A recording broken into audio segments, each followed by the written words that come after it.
नमस्कार बच्चों, स्वागत है आप सभी का green world publication YouTube channel पर। मैं आपकी मेंटोर तस्लीमा मंसूरी। आज नया चैप्टर शुरू कर रहे हैं, एवोल्यूशन का चैप्टर, उद्विकास या विकास कह लीजिए, उसके बारे में पढ़ेंगे। और आज एक अनाउंसमेंट भी है आप सभी के लिए। आप सभी ने कहा था कि क्वेश्चन बैंक स्टार्ट करिए, क्वेश्चन आंसर की सीरीज शुरू करिए, तो कल से वो सीरीज़ भी हम स्टार्ट करने जा रहे हैं, जिसमें प्रीवियस ईयर के क्वेश्चंस को हम सॉल्व कराएंगे। बायोलॉजी, केमिस्ट्री एंड फिजिक्स और सारे सब्जेक्ट्स ही चल रहे हैं, वो आप जाकर के चैनल पर प्लेलिस्ट में चेक कर सकते हैं। ठीक है बच्चों, तो ये है फर्स्ट चैप्टर, एवोल्यूशन का विकास के बारे में हम पढ़ेंगे कि इस चैप्टर में क्या कहा गया है। तो बच्चों देखिए, एक चीज़ आती है, आपने ये ज्योग्राफी में पढ़ा होगा, एंड ज्योग्राफी के साथ साथ केमिस्ट्री का भी पार्ट आ जाता है इसमें।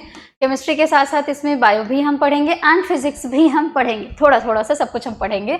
तो सबसे पहले ज्योग्राफी की बात कर लेते हैं कि इसमें ज्योग्राफी कहाँ से आती है। जब हम ये अध्ययन करते हैं, ये देखते हैं कि आपका जो ब्रह्मांड है वो कैसे बना हुआ था, ब्रह्मांड की उत्पत्ति कैसे हुई थी, और साथ में ब्रह्मांड की उत्पत्ति के साथ साथ में पृथ्वी या बाकी ग्रहों की उत्पत्ति कैसी हुई, और फिर जो पृथ्वी है जहाँ पर जो लाइफ सपोर्ट करता है, जीवन है, आप हैं, हम हैं, बहुत सारे दूसरे जीव जंतु हैं, पानी है, वायुमंडल है, ये सारी चीज़ें आई कहाँ से। तो इसी की क्यूरियोसिटी जब आई हम जैसे कुछ वैज्ञानिकों में, मतलब हम वैज्ञानिक तो नहीं है बट हमारे जैसे कुछ वैज्ञानिकों में आई, तो उन्होंने पता लगाने की कोशिश की कि हुआ कैसे होगा। ठीक है, तो कुछ लोगों ने बताया कि भाई एक बहुत बड़ा विस्फोट हुआ था। विस्फोट होने के बाद जो यूनिवर्स है वो काफ़ी दिनों तक, बहुत हज़ारों सालों तक क्या हुआ, गर्म रहा था। गर्म रहने के बाद धीरे धीरे उसमें क्या हुआ, बरसात होने लगी, वर्षा होने लगी, कुछ परमाणुओं के मिलने से मॉलिक्यूल्स बने, उन मॉलिक्यूल्स के मिलने से फिर यौगिक बने, और उनसे क्या हुआ, फिर बारिश होने लगी। क्योंकि यूनिवर्स आपका इतना ज़्यादा गर्म था, तो वो जो बारिश होती थी वो बार बार वेपराइज होकर के चला जाता था, फिर बारिश होती थी, फिर वेपराइज होकर के चला जाता था। तो धीरे धीरे ये सालों तक, हजारों करोड़ों सालों तक ये प्रोसेस चलता रहा था। और क्या हुआ, जो यूनिवर्स है साथ में जो आपका क्या है कि यूनिवर्स जो धीरे धीरे क्या होने लगा, ठंडा होने लगा, तो टेम्परेचर कूल डाउन होने लगा। टेम्परेचर जब डाउन होने लगा आपका, तो फिर क्या होने लगा, मॉलिक्यूल्स और दूसरे फेवरेबल कंडीशंस बनने लगे, दूसरे अदर यौगिकों के बनने के। इसी से कहा जाता है कि पृथ्वी का भी क्या हुआ है, निर्माण हुआ है। तो वही हम आज देखेंगे कि कैसे हमारे ब्रह्मांड की उत्पत्ति हुई। तो सबसे पहले हम क्या देखेंगे बच्चों, ब्रह्मांड की उत्पत्ति कैसे होती है। ब्रह्मांड की उत्पत्ति, ब्रह्मांड की उत्पत्ति में सबसे फेमस थ्योरी दी जाती है, जिसको कहा जाता है बिग बैंग थ्योरी कहा जाता है बच्चों। क्या कहा जाता है, बिग बैंग थ्योरी इसको कहा जाता है। इसका नाम ही है बिग बैंग थ्योरी। एक बहुत बड़ा क्या हुआ था, विस्फोट हुआ था, एक्सप्लोजन हुआ था, बड़ा सा विस्फोट हुआ था। इस बड़े से विस्फोट के कारण क्या हुआ बच्चों, जब विस्फोट हुआ तो क्या हुआ, सारे के सारे मॉलिक्यूल्स क्या हो गए, टूट गए, छोटे छोटे टुकड़ों में क्या हो गए, टूट गए।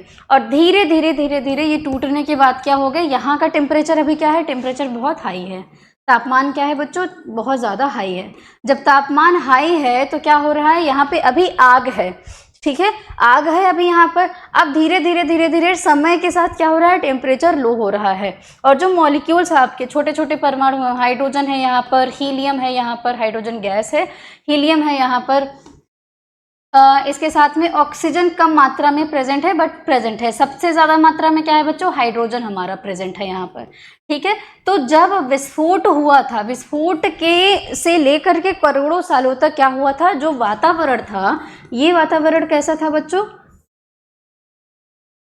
रिड्यूसिंग था। वातावरण कैसा था, रिड्यूसिंग था बच्चों, कैसा था, रिड्यूसिंग था। फिर यही हाइड्रोजन बाद में क्या करता है, यही हाइड्रोजन फिर बाद में धीरे धीरे दूसरे परमाणुओं से, दूसरे अणुओं से जाकर के क्या करता है, संपर्क करता है। हाइड्रोजन फिर आपका किससे मिलकर के, ऑक्सीजन से मिलकर के पानी बनाता है। हाइड्रोजन आपका क्या करता है, नाइट्रोजन से मिलकर के क्या बनाता है बच्चों, अमोनिया बनाता है। हाइड्रोजन कार्बन से मिलकर के क्या करता है, मीथेन गैस बनाता है। इस तरह से बहुत सारे आपके क्या बनते हैं, बहुत सारे कंपाउंड, बहुत सारे यौगिक क्या होते हैं, बनते हैं। तो इस तरह के बहुत सारे यौगिक क्या होंगे, बनते हैं। अब ये जो पानी है बच्चों हमारा, ये पानी के रूप में मतलब लिक्विड फॉर्म में प्रेजेंट नहीं है।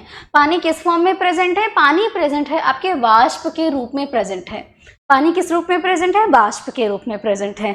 अब वाष्प के रूप में प्रेजेंट है तो धीरे धीरे जब टेम्परेचर लो हो रहा है, तापमान कम हो रहा है, तो ये क्या हो जा रहा है? तरल हो जा रहा है, लिक्विड में कन्वर्ट हो जा रहा है और ये वापस से क्या आ रहा है? धरातल पर आ रहा है। ठीक है, धरातल पर आ रहा है। फिर से जैसे ही धरातल पर आ रहा है तो धरातल का टेम्परेचर क्या है? बहुत ज़्यादा है, तो ये क्या हो जा रहा है? फिर से वेपराइज होकर के ऊपर चला जा रहा है, फिर नीचे आ रहा है, फिर वेपराइज होकर के क्या हो रहा है? नीचे चला जा रहा है। ये प्रक्रिया जो है पानी के वाष्प बन करके, एक बार वाष्प बन रहा है फिर लिक्विड हो रहा है, मतलब जो बरसात वाला कंडीशन बनता है, तो जो वर्षा हो रही है, वर्षा होने और वाष्प बन करके उड़ने का प्रक्रिया बहुत लंबे टाइम तक चलता है।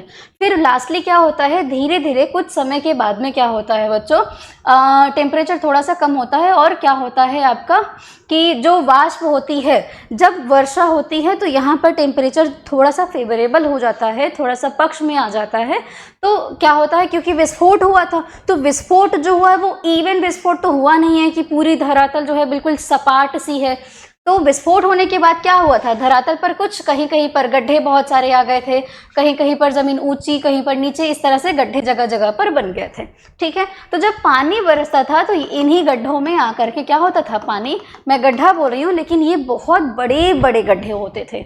ठीक है, मतलब ऐसा नहीं कि छोटा सा होल हो गया है, बहुत बड़े बड़े क्रेटर जैसे गड्ढे बन जाते थे। तो इन्हीं गड्ढों में क्या होता था? पानी आकर के रुकने लगा। तापमान कम हो रहा है, बरसात होने लगी है, पानी आकर के क्या हुआ है?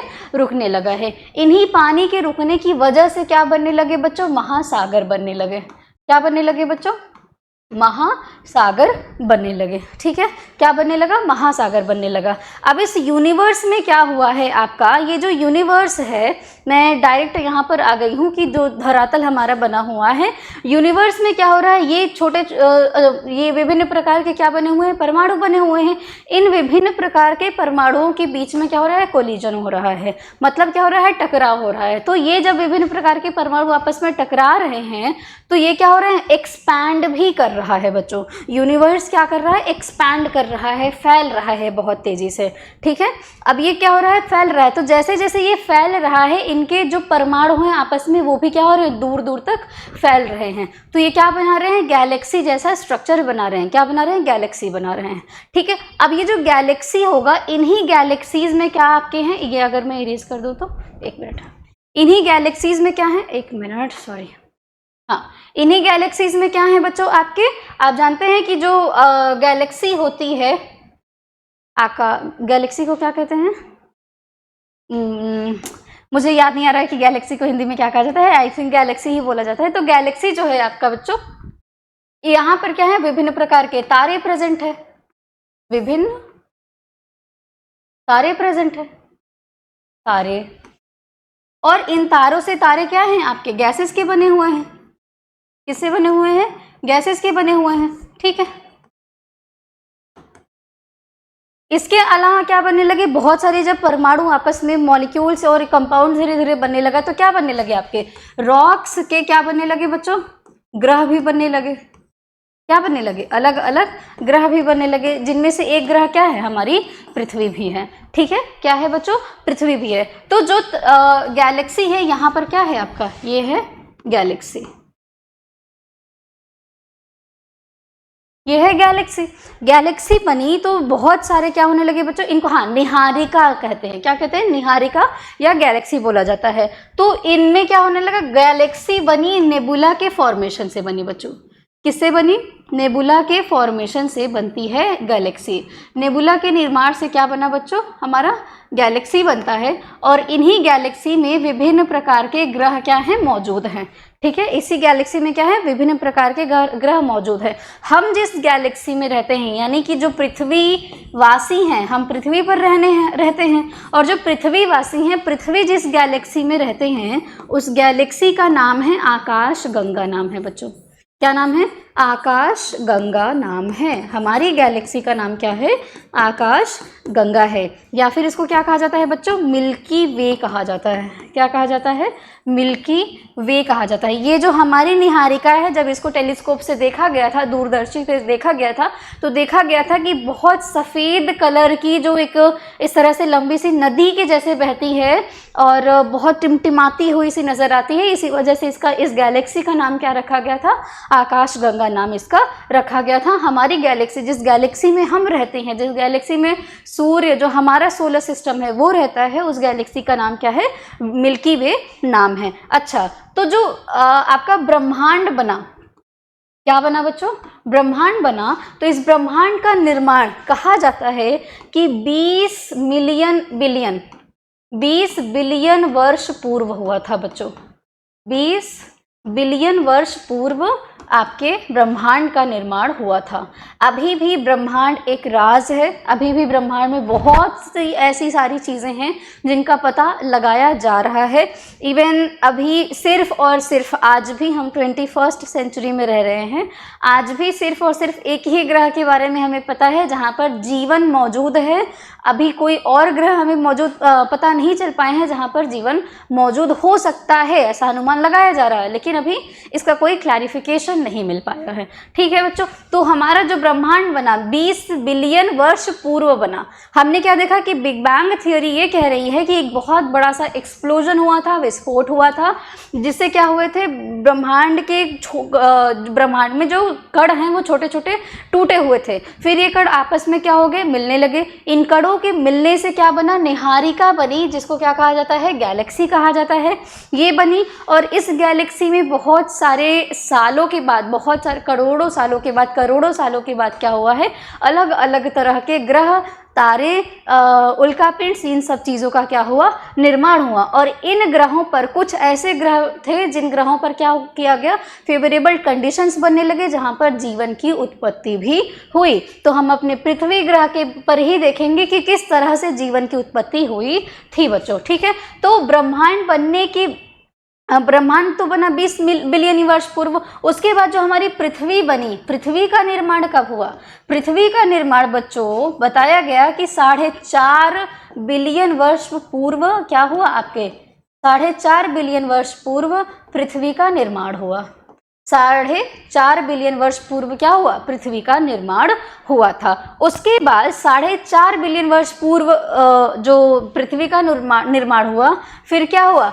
500 मिलियन वर्ष पूर्व, 500 मिलियन वर्ष पूर्व क्या हुआ? धरती पर, पृथ्वी पर क्या है? जीवन आया। और पृथ्वी पर जीवन कहाँ आया? सबसे पहले पानी में आया। पृथ्वी पर जीवन कहाँ आया बच्चों? सबसे पहले पानी में आया, जल में आया। तो पानी में कैसे आया?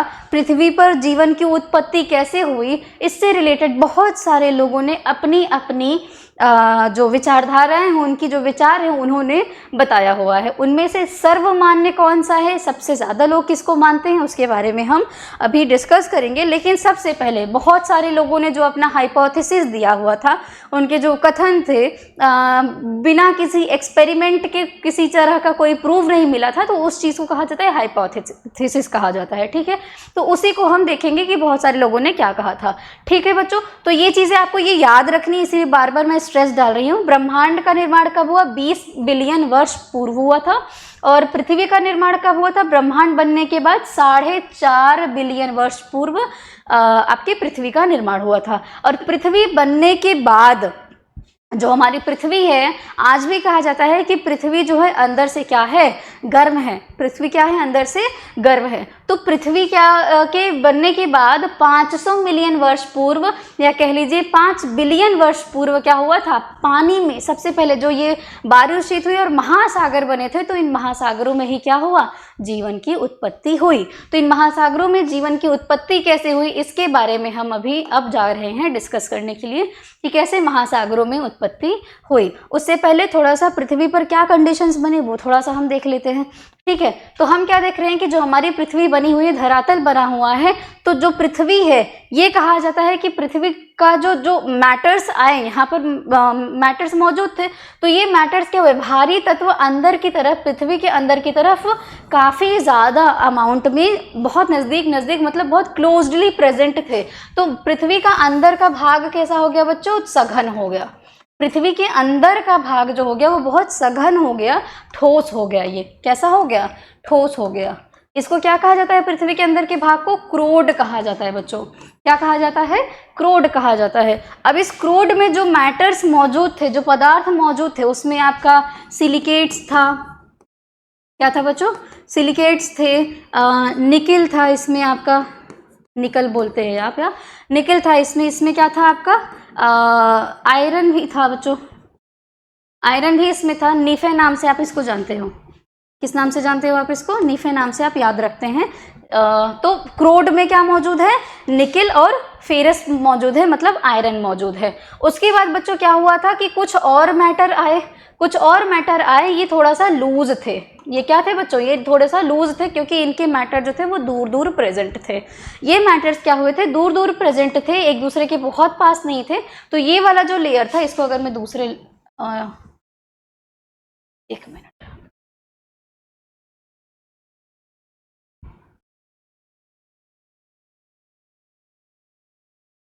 हाँ, उसके बाद क्या हुआ था बच्चों? दूसरा लेयर आया। तो जो दूसरा लेयर बना हुआ था, इसमें क्या था? ये जो पदार्थ थे ये लूजली प्रेजेंट थे, लूजली प्रेजेंट थे। इनको कहा गया बच्चों, ये क्या है? मैंटल है। पृथ्वी का जो दूसरा अंदर का लेयर है उसको क्या कहा जाता है? मैंटल है बच्चों। क्या है? मैंटल है। ठीक है, ये क्या है बच्चों? मैंटल है। इस मैंटल में कौन सा पदार्थ मौजूद है? इसमें मौजूद है आपका सिलिकेट्स मौजूद है, सिलिकॉन, और क्या मौजूद है बच्चों? इसमें मैग्नीशियम मौजूद है। अधिकांश मात्रा में और भी दूसरे पदार्थ भी मौजूद हैं, लेकिन अधिकांश मात्रा में क्या मौजूद है? आपका सिलिकॉन मौजूद है, और क्या है? मैग्नीशियम मौजूद है। इसको आप सीमा नाम से, सीमा से याद रखते हैं। कैसे याद रखते हैं? सीमा से याद रखते हैं। ठीक है, उसके बाद आपका क्या बना बच्चों? उसके बाद जो बाहरी लेयर, जो जिसको भूपर्पटी कहा जाता है, ये बना आपका क्रस्ट बना। क्या बना बच्चों? क्रस्ट बना। ये है पृथ्वी के कुछ लेयर्स। क्या बने हुए? पृथ्वी के कुछ लेयर्स पदार्थों के मिलने से आपस में बने। ये क्या है आपका? सबसे बाहरी लेयर है, ये है बच्चों क्रस्ट का, पृथ्वी का क्रस्ट वाला लेयर यहाँ पर है। इसमें क्या मौजूद है बच्चों? इसमें मौजूद है आपके सिलिकॉन मौजूद है। क्या मौजूद है? सिलिकॉन मौजूद है। और क्या मौजूद है बच्चों? इसमें एल्यूमिनियम प्रेजेंट होता है। क्या प्रेजेंट होता है बच्चों? इसमें एल्यूमिनियम प्रेजेंट होता है। इसको आप सी आल से जानते हैं। किसे याद रखते हैं? सी आल से जानते हैं। अच्छा, ये मैं इसलिए बार बार बता रही हूँ क्योंकि ये सवाल आता है, तो इसको थोड़ा सा याद रखेंगे। तो पृथ्वी के सबसे बाहरी लेयर में क्या, कौन सा तत्व ज्यादा मौजूद है बच्चों? सीआल से याद रखेंगे, सिलिकॉन और एल्यूमिनियम प्रेजेंट है। मैंटल वाले में क्या प्रेजेंट है बच्चों? सिलिकॉन और मैग्नीशियम प्रेजेंट है, सीमा से याद रखेंगे। और भीतरी, जो सबसे भीतर वाला लेयर है पृथ्वी का, क्रूड जिसको कहा जाता है, क्रूड ठोस होता है, तो इसको क्या कहा जाता है? कैसे याद रखेंगे बच्चों? नीफे से याद रखेंगे। इसमें निकल और फेरस अधिकांश मात्रा में क्या होता है? प्रेजेंट होता है। ये हो गई हमारी पृथ्वी।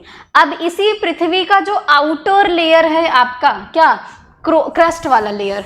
ये जो क्रस्ट वाला लेयर है, ये कहीं पर ऊंचा है, कहीं पर इस तरह से गड्ढा हुआ है, कहीं पर ऊंचा है, और कहीं पर इस तरह से ऐसे बना हुआ है। ये है पृथ्वी का लेयर। सपाट नहीं है, बिल्कुल सपाट नहीं है पृथ्वी का लेयर बच्चों। ठीक है, तो ये जो इस तरह से जहां जगह जगह जगह पर गड्ढे थे, यहां पर क्या हुआ था? स्टार्टिंग में क्या हुई थी? पृथ्वी गर्म थी, तो यहाँ पर क्या हो गया था आपका? जो वाष्प आता था, फिर वो क्या हो जाता था? उड़ जाता था। फिर जल आता था, फिर से वाष्प बन करके उड़ जाता था। लेकिन जब पृथ्वी ठंडी हो गई, तो यहाँ पर क्या इकट्ठा होने लगे? आपके जल इकट्ठा होने लगे, और क्या बन गए? महासागर बन गए। क्या बन गए? महासागर बन गए बच्चों। ठीक है, क्या बन गया? महासागर बन गया। और जो ये बाकी जो धरती थी, वो क्या बन गई? आपको धरातल आपकी बन गई हुई है। क्या बनी हुई है बच्चों? धरातल बनी हुई है। ठीक है, तो दो चीजें मौजूद हैं यहाँ पर। क्या मौजूद है? धरती मौजूद है, और क्या मिला यहाँ पर? जल मौजूद है। क्या मौजूद है यहाँ पर बच्चों? जल मौजूद है। अब ये देखा गया कि इसी जल में ऐसा हो सकता है कि दूसरे, जैसे अमोनिया भी प्रेजेंट हो सकता है, यहाँ पर आपका मीथेन गैस भी प्रेजेंट हो सकता है। ये मीथेन गैस धीरे धीरे धीरे धीरे बाकी दूसरे तत्वों से क्या करके कंबाइन करके ये क्या करने लगा? अनसैचुरेटेड, आपका असंतृप्त यौगिक बनाने लगा। असंतृप्त क्या? हाइड्रोकार्बन बनाने लगे। असंतृप्त हाइड्रोकार्बन बनाने लगे, और यहाँ से बनने लगा आपका क्या? कार्बनिक यौगिक बनने लगा बच्चों। क्या बनने लगा? आपका कार्बनिक यौगिक बनने लगा। अब कार्बनिक यौगिक जब आपके बनने लगे, जैसे एल्कोहल बनने लगे, आपके एल्डिहाइड्स कुछ बनने लगे आपके,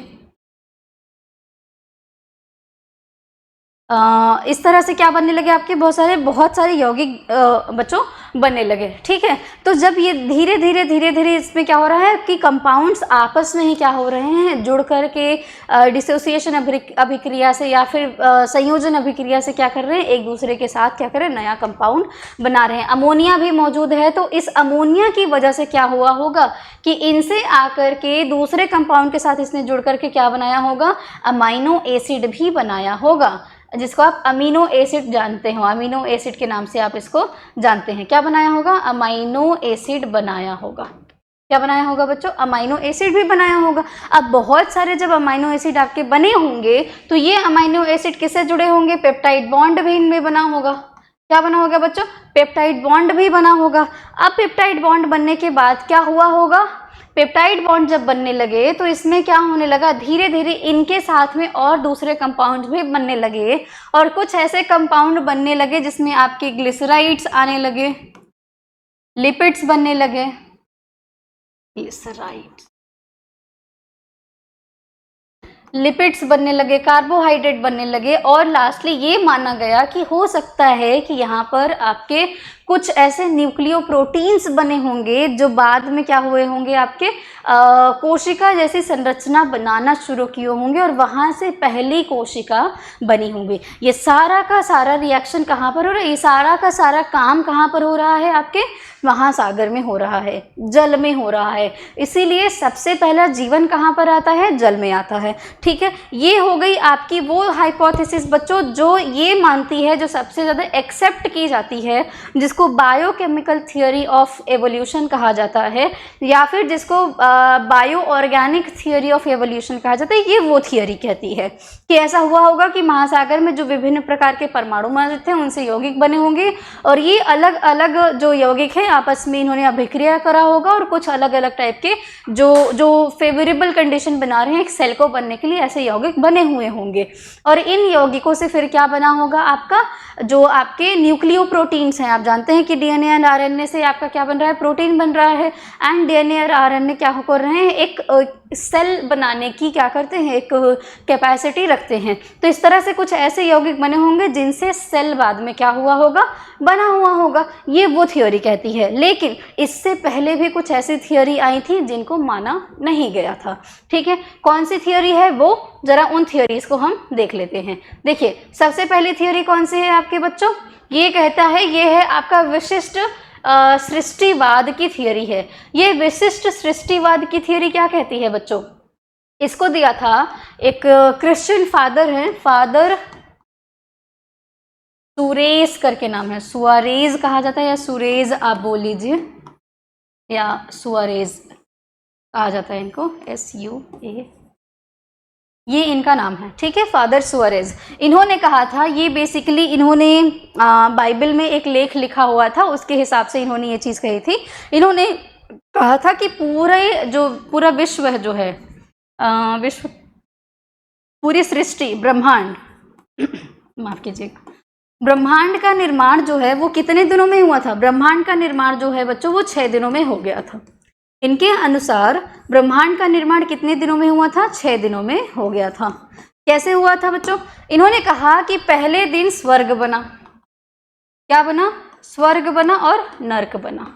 ठीक है, उसके बाद इन्होंने क्या कहा कि दूसरे दिन क्या हुआ था कि धरती बनी, क्या बनी बच्चों, धरती बनी। इस तरह से इन्होंने कहा कि वन बने हुए होंगे और भी दूसरे जीव बने हुए होंगे, अलग अलग जीव बने हुए होंगे। ठीक है, इस तरह से उसके बाद क्या कहा इन्होंने कि आखिरी दिन क्या बना था, आखिरी दिन आपका बना था मनुष्य।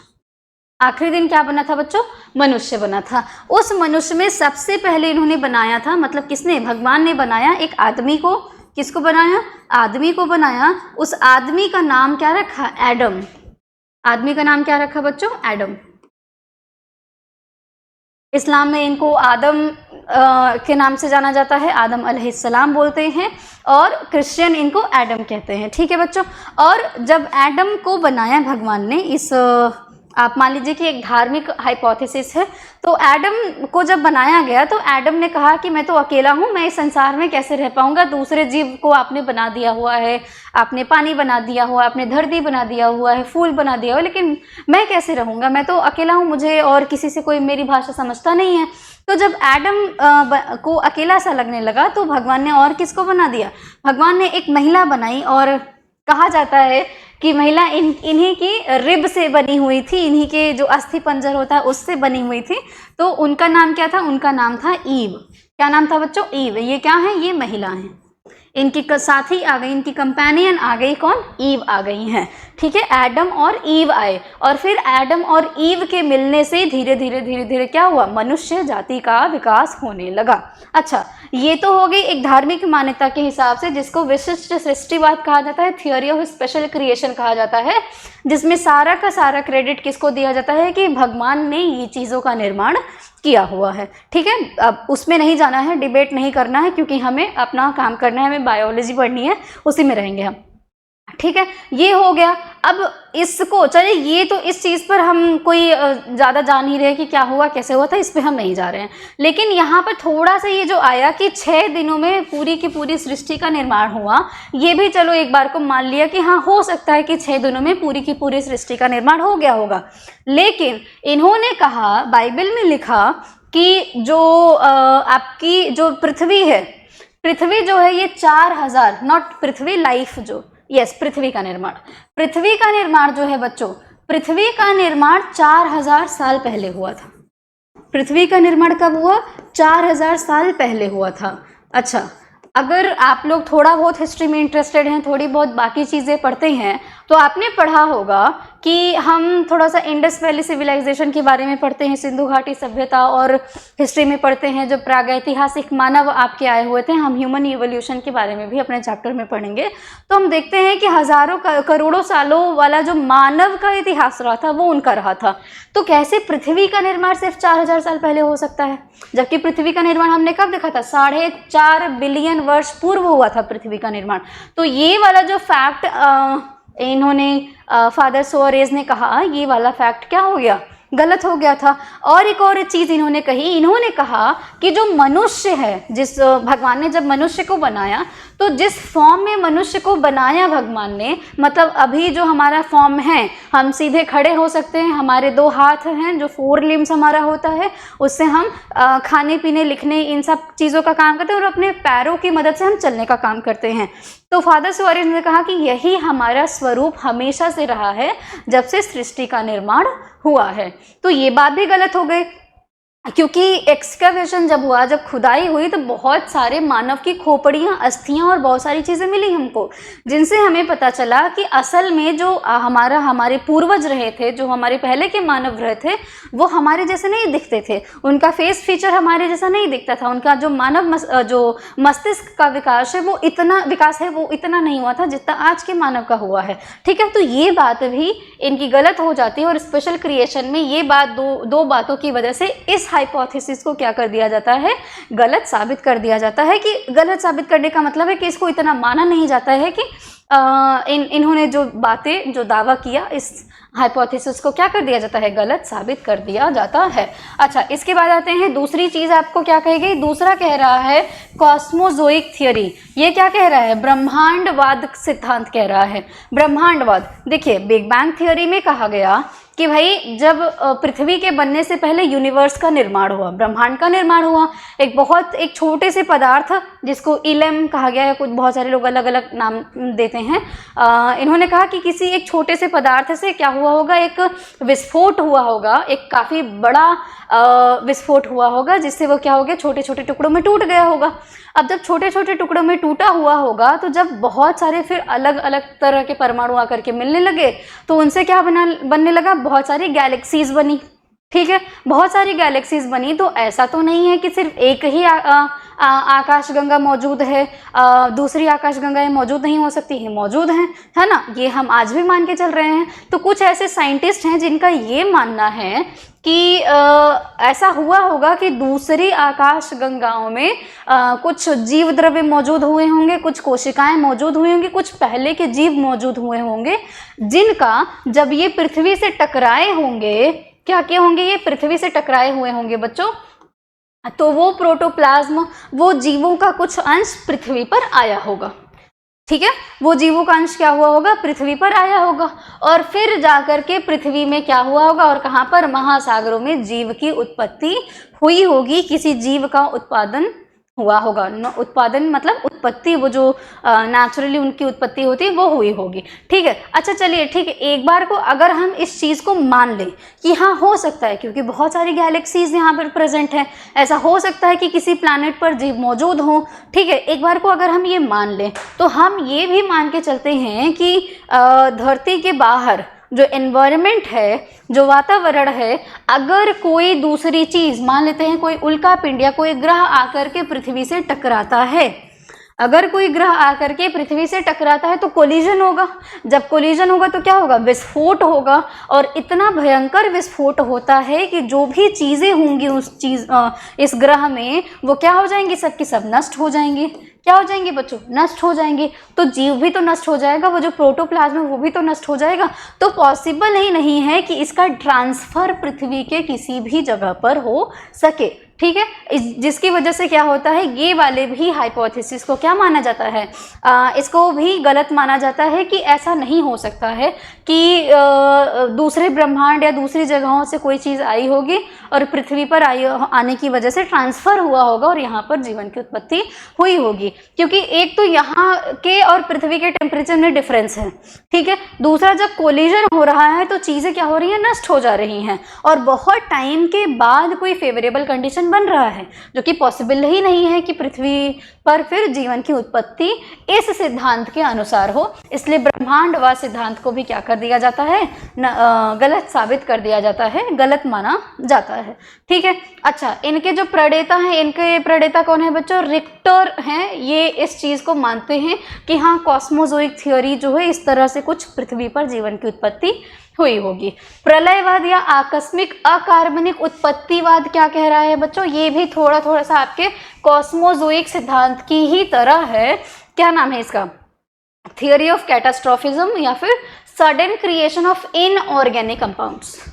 सडन क्रिएशन ऑफ इनऑर्गेनिक, ये वाला वर्ड जो मैं स्ट्रेस डाल रही हूँ थोड़ा सा इनऑर्गेनिक पर, इसको याद रखिएगा, क्योंकि लास्टली हम ये मान ही लेते हैं कि हाँ, शायद जो जीवन की उत्पत्ति हुई है वो कहीं ना कहीं इनऑर्गेनिक कंपाउंड के ऑर्गेनिक कंपाउंड्स में कन्वर्ट होने की वजह से ही हुआ है, ऐसा हम मानते हैं। ठीक है, लेकिन ये इस थ्योरी को हम नहीं मानते हैं। कैसे नहीं मानते हैं, आइए देखते हैं। प्रलयवाद क्या कह रहा है बच्चों कि ऐसा हो, पृथ्वी पर क्या हुआ है कि बार बार विस्फोट हुए हैं, बार बार चीज़ें बनी हैं, बार बार चीज़ें बिगड़ी हैं और बनी हुए हैं। ठीक है, ऐसा हम मान लेते हैं कि हाँ, ऐसा हुआ होगा, क्योंकि हम नहीं जानते हैं कि पास्ट में क्या हुआ है, लेकिन हम ये मान के चल रहे हैं क्योंकि पृथ्वी का फीचर जो हुआ है वो बदला हुआ है, तो उन फीचर्स को देखते हुए हम ये मान के चलते हैं कि यस, चीज़ें बिगड़ी हुई हैं, बनी हुई हैं, नेचुरल कैलामिटी आई हुई है, आपके प्राकृतिक आपदाएं आती रहती हैं, जिससे पृथ्वी पर चीज़ें बदलती रहती हैं। तो इन्होंने कहा कि इस प्रलय में ऐसा हुआ होगा कि जो जीव रहे होंगे वो जीव क्या हुए होंगे, नष्ट हो गए होंगे। फिर उसके बाद दूसरे कुछ फेवरेबल कंडीशंस बने होंगे, organic compounds and inorganic compounds बने हुए होंगे, जिनसे जीवों की उत्पत्ति क्या हुई होगी। मतलब ये कहीं ना कहीं ये मान के चल रहे हैं कि इनऑर्गेनिक कंपाउंड से जीवन की उत्पत्ति हो रही है। मतलब पहले से जो मौजूद है उनकी तो मृत्यु हो जा रही है, क्योंकि जो आपदाएं आ रही है उनमें वो मर जा रहे हैं, लेकिन फिर ऐसा कुछ कंडीशन बन रहा होगा जिससे इनऑर्गेनिक कंपाउंड से क्या बन रहे हैं, आपके ये जीवों की उत्पत्ति हो रही है। ठीक है बच्चों, इसमें हैकेल एक वैज्ञानिक हैं। हैकेल साहब ने इसको क्या कहा था, इसको यांत्रिक थ्योरी भी कहा था। इसको क्या कहा था, यांत्रिक थ्योरी भी इसको कहा था। अच्छा, अब आते हैं जिनको, इसको आप मैजिक मान सकते हो, इसको क्या कहा जाता है, स्वतः उत्पत्तिवाद या अजीवात जीवोत्पत्तिवाद इसको कहा जाता है। मैं बता देती हूँ इसको क्या कहा जा रहा है। इसको कहा जाता है स्पॉन्टेनियस थियोरी ऑफ एवोल्यूशन। या फिर इसको ए बायोजेनेसिस थियोरी ऑफ एवोल्यूशन माना जाता है बच्चों। ए बायोजेनेसिस थियोरी ऑफ एवोल्यूशन इसको माना जाता है, ठीक है। ए बायोजेनेसिस का मतलब का अजैविक, ठीक है। मतलब कोई चीज नॉन लिविंग है और नॉन लिविंग से लिविंग क्रीचर्स का फॉर्मेशन हो रहा है। अजैविक से जैविक किसी प्राणी की उत्पत्ति क्या हो रही है, उत्पत्ति हो रही है। इस सिद्धांत के अनुसार ये कहा जा रहा है। इसके बहुत सारे लोग प्रणेता हैं, जिसमें एरिस्टोटल भी एक है। एरिस्टोटल ने भी यही कहा था कि जो जीवों की उत्पत्ति हो रही है वो अजैविक पदार्थों से हो रही है। इसमें जैसे एक लोग थे, उन्होंने कहा था कि जब मैं एक्सपेरिमेंट कर रहा था तो जो मेरा कोट था वो पसीने से काफ़ी भीग गया था, तो उस कोट को मैंने एक गेहूं की बोरी पर रखा। गेहूं की बोरी पर रखने के बाद क्या हुआ, कुछ दिनों के बाद जब मैंने देखा तो वहाँ पर गेहूं की बोरी के आसपास क्या हुआ था, चूहे, बहुत सारे चूहे उत्पन्न हो गए थे। तो इन्होंने कहा कि जो कोट में मेरा पसीना लगा हुआ था तो उस पसीने की वजह से क्या हुए थे, चूहे उत्पन्न हो गए थे, ऐसा इन्होंने कहा था। इस तरह से बहुत सारी थियोरीज दी गई कि मड से, कीचड़ से, जो तालाब होता है उस तालाब में बहुत सारे कीचड़ होते हैं, तो उन कीचड़ से क्या हो रहा है कि आपके मेंढक या दूसरे जीव क्या हो रहे हैं, उत्पन्न हो जा रहे हैं, ठीक है। तो इसी चीज़ में प्रूफ देते हुए उन भाई साहब ने क्या कहा कि एक्सपेरिमेंट करते हुए जब मैंने अपना पसीने से भीगा हुआ कोट गेहूं की बोरी पर रखा तो वहाँ पर क्या हो गए, चूहे उत्पन्न हो गए। अच्छा, आप सोचिए कि क्या ऐसा पॉसिबल है? हो सकता है कि चूहे जो हों वो गेहूँ की बोरी वहाँ पर रखी हुई है तो उस गेहूँ को खाने के लिए आए हुए होंगे, और खाने के बाद क्या हुआ होगा कि शारीरिक विकास होता ही होता है, और एक टाइम के बाद रिप्रोडक्शन हुआ होगा, रिप्रोडक्शन के बाद चूहे, बहुत सारे चूहे उत्पन्न हुए होंगे, ठीक है। आज हम ये चीज़ जानते हैं, लेकिन इस चीज़ को मतलब इनकी बातों को गलत साबित करने के लिए कुछ लोग आए, ठीक है बच्चों। ए बायोजेनेसिस वाली थियोरी से ही बायोजेनेसिस की थियोरी का उत्पादन होता है। बायोजेनेसिस नाम की भी थियोरी आती है। ए बायोजेनेसिस थियोरी का खंडन करने के लिए एक और थियोरी आती है जिसको आप बायोजेनेसिस थियोरी आप कह सकते हैं, जिसमें सबसे पहले थे आपके कौन, फ्रांसिस्को रेडी जी थे। इन्होंने क्या किया, इन्होंने एक एक्सपेरिमेंट किया था। क्या एक्सपेरिमेंट किया था, एक मिनट, ये है। फ्रांसिस्को रेडी साहब ने क्या किया, इन्होंने 3 फ्लास्क लिए थे। इस फ्लास्क में इन्होंने क्या किया था बच्चों, मांस का टुकड़ा रखा हुआ था। क्या रखा हुआ, मांस का टुकड़ा रखा, और इस मांस के टुकड़े को क्या किया था, इस अंदर रख करके फ्लास्क को क्या किया, एक फ्लास्क को लकड़ी के कॉर्क से क्या किया, कंप्लीटली इसको बंद कर दिया। मतलब कहीं से भी हवा ना आए, कुछ भी आने का स्पेस ना हो। एक को बिल्कुल खुला छोड़ दिया और एक को कॉटन के कपड़े से क्या कर दिया, बंद कर दिया, ठीक है बच्चों। ऐसा किया उन्होंने, और कुछ दिनों के बाद, कुछ टाइम के बाद जब उन्होंने देखा तो खुले हुए फ्लास्क में क्या हुआ था, बहुत सारी मक्खियां तो थी ही थी, और बहुत सारे मक्खियों के अंडे भी यहाँ पर पड़े हुए इनको दिखाई दिए। अच्छा, उसके बाद इन्होंने देखा कि जो फ्लास्क कॉर्क से पूरी तरह से बंद था उसमें किसी भी तरह का कुछ भी दूसरी चीज़ दिखाई नहीं दी, ना तो यहाँ पर मक्खियों के अंडे दिखाई दिए, ना ही कोई मक्खी यहाँ पर दिखाई दी। और यहाँ पर क्या हो रहा है, इस वाले में जब ये देख रहे हैं कि जिसको इन्होंने कॉटन के कपड़े से ढका हुआ था, तो यहाँ पर ये देख रहे हैं कि कॉटन के कपड़े के ऊपर क्या हुआ है, यहाँ पर मक्खी के अंडे कॉटन के कपड़े के ऊपर पड़े हुए हैं। तो इस चीज़ को देखते हुए इन्होंने कहा कि किसी भी तरह से ये पॉसिबल नहीं है कि अजैविक पदार्थ से दूसरे कोई जीवित प्राणी का निर्माण हो सके। रेड्डी साहब ने इस चीज़ को ऐसा एक्सपेरिमेंट करते हुए जो एरिस्टोटल साहब ने और बाकी उनके साथियों ने ये चीज़ कही थी उसको क्या कर दिया था, गलत प्रूफ कर दिया हुआ था, ठीक है। एक बात इन्होंने कर दिया, उसके बाद एक और लोग आते हैं, एक सेकेंड, उसके बाद एक महान हैं जिन्होंने, मतलब महान पुरुष आप कह लीजिए, वो भी आते हैं, और इनका नाम क्या है आपका, लेज़ेरो स्पेलेंज़ानी नाम है इनका, थोड़ा सा नाम डिफिकल्ट है, लेज़ेरो स्पेलेंज़ानी नाम है इनका। ये आते हैं, ये भी रेड्डी साहब के ही नक्शे कदम पर चलते हुए बताते हैं कि हाँ भाई साहब, ऐसा नहीं है कि आपके इनऑर्गेनिक मैटर से कोई दूसरा जीव उत्पन्न हो जाए, ऐसा पॉसिबल नहीं है। तो ऐसा इन्होंने किया कैसे, इन्होंने लिया 2 चीज़, एक तो प्लांट के कुछ एक्सट्रैक्ट्स को निकाल करके उसका शोरबा बनाया, और मीट का शोरबा बनाया, ठीक है, ब्रॉथ जिसको कहा जाता है, इसको क्या किया, अच्छे से गर्म कर दिया बच्चों, अच्छे से बिल्कुल गर्म कर दिया, ताकि इसमें क्या हो सके, इसमें जो भी पहले से मौजूद आपके बैक्टीरिया दूसरे जीव हों वो क्या हो जाए, मर जाए, वो क्या हो जाए बच्चों, मर जाए। ठीक है, अब उसके बाद क्या किया इन्होंने, उसके बाद इन्होंने उसको पहले गर्म कर दिया, फिर क्या किया, उसको इस फ्लास्क को ऐसे ही खुला छोड़ दिया। ठंडा होने के बाद क्या हो रहा है, फ्लास्क को खुला छोड़ने के बाद ये देख रहे हैं कि इसमें कुछ अलग अलग नए जीव क्या हो रहे हैं, उत्पन्न हो जा रहे हैं, क्योंकि ये फ्लास्क अभी क्या हुआ है, फ्लास्क खुला हुआ है बच्चों, ये फ्लास्क कैसा है, खुला हुआ है। अब क्या किया इन्होंने, जो दूसरा ब्रॉथ वाला, जो दूसरा शोरबे वाला फ्लास्क लिया हुआ था, उस फ्लास्क में क्या किया, उस फ्लास्क को अच्छे से ढक दिया। ठीक है, अच्छे से ढक दिया। ढक देने के बाद ये ऑब्जर्व करते हैं, इसका प्रेक्षण करते हैं, तो प्रेक्षण में देख रहे हैं कि किसी भी जीव की उत्पत्ति इसमें नहीं होती है, कोई भी नया जीव इसमें नहीं बनता है। उसके बाद क्या किया इन्होंने, चलो अच्छा ठीक है, इसको खोल करके देखते हैं। फिर इन्होंने क्या किया, इस पर से ढक्कन को हटा दिया। जब ढक्कन को हटाया तो थोड़े टाइम के बाद देखा कि इसमें भी नया जीव उत्पन्न हो जा रहा है। तो इन्होंने कहा कि भाई ऐसा तो नहीं है कि मड से या किसी निर्जीव चीज से क्या हो रहा है, किसी जीव की उत्पत्ति हो रही है। हाँ, ऐसा हो सकता है कि वायु में कुछ जीव मौजूद हों और वायु में के साथ साथ में वो क्या हो रहे हैं, वो आपकी दूसरी कुछ ऐसी खाने वाली चीज़ आपने रखी हुई है जिस पर वो आ करके क्या मिल रहा है, उनको खाने की चीज़ कुछ मिल रही है, कुछ ऐसी चीज़ मिल रही है जहाँ पर वो रिप्रोडक्शन कर सकते हैं। और रिप्रोडक्शन करने के बाद क्या हो रहा है, नए जीव उनके जैसे ही बन रहे हैं।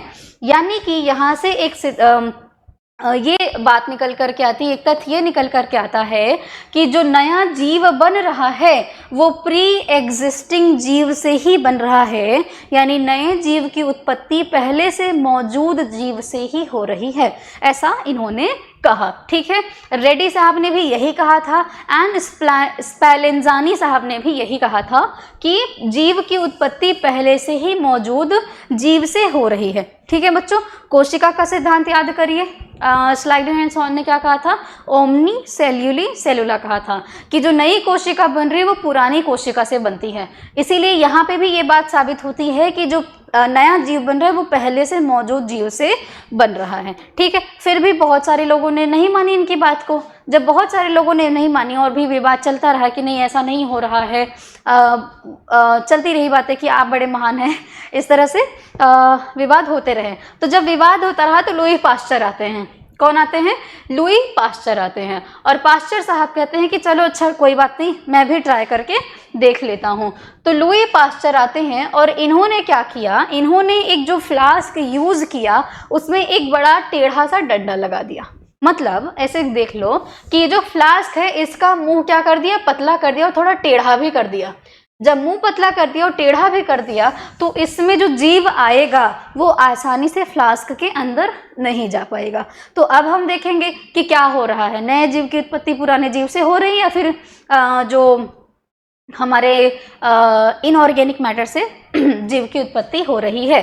क्या हो रहा है देखते हैं। तो इन्होंने भी वही किया। इन्होंने क्या किया, इन्होंने भी ब्रॉथ लिया या कोई खाने की चीज़ ली, जिसको क्या किया इन्होंने हीट किया। हीट करने इसलिए कर दिया ताकि उसमें प्री एग्जिस्टिंग कोई भी ऑर्गेनिज्म प्रेजेंट ना हो, ऐसा इन्होंने किया। इन्होंने ये करने के बाद क्या किया बच्चों, यहाँ पर हम देख रहे हैं कि फर्स्ट फ्लास्क का जो बीकर है, जो ये माउथ है बेसिकली, उसको जैसा का तैसा रहने दिया। ठीक है, जैसा का तैसा रहने दिया। और दूसरे फ्लास्क को भी सेम चीज़ की, उसको पहले उसमें मौजूद जो सब्सटेंस था उसको बॉईल कर लिया ताकि बैक्टीरिया या वायरसेस बाकी चीज़ें किल्ड हो जाएं। उसके बाद क्या किया, इसका मुंह तोड़ दिया। फ्लास्क का ये जो ऊपर का माउथ वाला हिस्सा था उसको क्या किया, तोड़ दिया। तोड़ने के बाद इसको खुला छोड़ दिया। तोड़ने के बाद क्या किया, इसको खुला छोड़ दिया। तो थोड़े टाइम के बाद, कुछ दिनों के बाद ये देखते हैं कि जो जिसका मुंह तोड़ दिया था, ये सॉन लाइक स्ट्रक्चर जो था ये बीकर के माउथ का, इसको जब तोड़ दिया इन्होंने तो यहाँ पर कुछ जो आपके सूक्ष्म जीव थे उनका निर्माण या उनकी उत्पत्ति इस वाले फ्लास्क में हुई थी। दूसरे वाले फ्लास्क में क्या हुआ था, सूक्ष्म जीवों का निर्माण यहाँ पर देखा गया। लेकिन ये वाला जो था, इस वाले में क्या हुआ था, जो सूक्ष्म जीव आए थे वो यहीं पर कहीं पर रुक गए थे। यहाँ पर क्या हुए थे बच्चों, ये यहाँ पर रुक गए थे। और उसके बाद इन्होंने क्या किया, लुई पाश्चर ने कहा कि बेशक हवा के माध्यम से दूसरे जीव आ रहे हैं और जहाँ पे भी उनको फेवरेबल कंडीशन मिल रही है वहाँ पे वो रिप्रोड्यूस कर जा रहे हैं। ठीक है बच्चों, लेकिन क्या हो रहा है कि जब जैसे ही मैंने इस बेकर का जो मुंह है इसको टेढ़ा किया था तो हवा के माध्यम से, हवा तो पास हो जा रही है लेकिन ये जीव उस फ्लास्क तक नहीं पहुंच पा रहे हैं और ये यहीं पर फ्लास्क के कहीं पर रह जा रहे हैं, जिसकी वजह से इस वाले फ्लास्क में इनकी किसी भी तरह के जीव की उत्पत्ति देखी नहीं गई। यानी कि हवा में भी अगर माइक्रो ऑर्गेनिजम्स प्रेजेंट थे तो ही उनका विकास हो पा रहा था, क्योंकि हवा भी क्या है, आपका नॉन लिविंग मैटर है। तो यहाँ पर तो किसी भी तरह के माइक्रो ऑर्गेनिज्म का विकास देखा नहीं गया। ठीक है, तो इससे क्या साबित हुआ, लुई पास्चर ने ये बात साबित कर दी कि बिल्कुल किसी भी इनऑर्गेनिक मैटर से या किसी भी एबायोटिक मैटर से जो जीव बन रहा है ऐसा नहीं हो रहा है। जो भी जीव बन रहा है वो अपने प्री एग्जिस्टिंग एनिमल या प्री एग्जिस्टिंग ऑर्गेनिज्म से ही नए जीव का निर्माण हो रहा है। न्यू ऑर्गेनिज्म पहले से मौजूद ऑर्गेनिज्म से ही हो रहा है उसका निर्माण। ठीक है, इस थ्योरी को क्या कहा गया बच्चों, रेडी ने, स्पेलेंजानी ने और किसने, लुई पास्चर ने क्या थियरी दी, थियरी ऑफ बायोजेनेसिस दी। बच्चों क्या कहा था उन्होंने, थियरी ऑफ बायोजेनेसिस कहा था।